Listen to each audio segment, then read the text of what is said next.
కొంతమంది టీవీల్లో చెప్తారు, ఎన్నో గుళ్ళు తిరిగాం, ఇక్కడికి వచ్చిన తర్వాత నయం జరిగింది అని, ఒక ట్రైల్ వేద్దాం అన్నట్టు. అది ఏ విధమైనదో మరి అది వాస్తవానికి చాలాసార్లు దేవుడు నయం చేసి ఉండొచ్చు, కానీ అద్భుతాలు స్వస్థతలు జరిగినప్పుడు రక్షణార్థమైనటువంటి స్వస్థత అన్నది చాలా తక్కువ సార్లు జరిగింది. అంటే ఏంటి, ఒక యజమానుడు వెళ్ళి నా దాసుడు బాగోలేదు ప్రభువా, నువ్వు మాట మటుకు సెలవిస్తే నా దాసుడు బాగుపడతాడని చెప్పాడు. ఆ దాసుడికి విశ్వాసం ఉందో లేదో పక్కన పెట్టండి, కానీ ఈ యజమానుడి మాట బట్టి ఆ దాసుడు స్వస్థతను పొందాడు.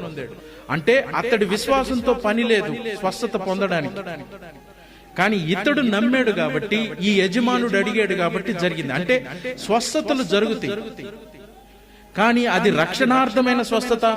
ఇక్కడ ఈ గుడ్డి వాళ్ళది మటుకు రక్షణార్థమైన స్వస్థత. వీళ్ళు దావీదు కుమారుడని ఒప్పుకుంటున్నారు, నోటితోటి ఒప్పుకొని, నీ నోటితో ఒప్పుకొని హృదయమందు విశ్వసిస్తే యేసు ప్రభు అని రక్షకుడని నువ్వు ఒప్పుకుంటే నువ్వు రక్షించబడతావు. రోమపత్రిక 10:9.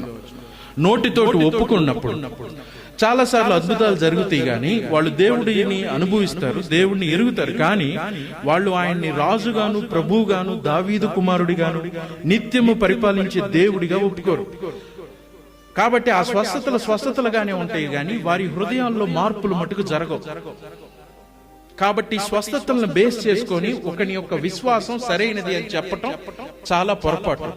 ఒకటి విశ్వాసము నిజమైనది ఎలాగ చెప్పగలుగుతాము అంటే, కేవలము వాడి నోటితో ఒప్పుకొని హృదయమందు విశ్వసించి ఆయన మాటకు లోబడినప్పుడే అది రక్షణార్థమైనటువంటి విశ్వాసంగా ఎంచుకుంటాం. వాళ్ళు నిజంగా ఆయన, ఇదిగో ఈయన తప్ప వేరొక రక్షకుడు లేడు నాకు, ఈయన తప్ప నాకు విమోచకుడు లేడు, ఈయన ద్వారానే నాకు విడుదల జరిగింది,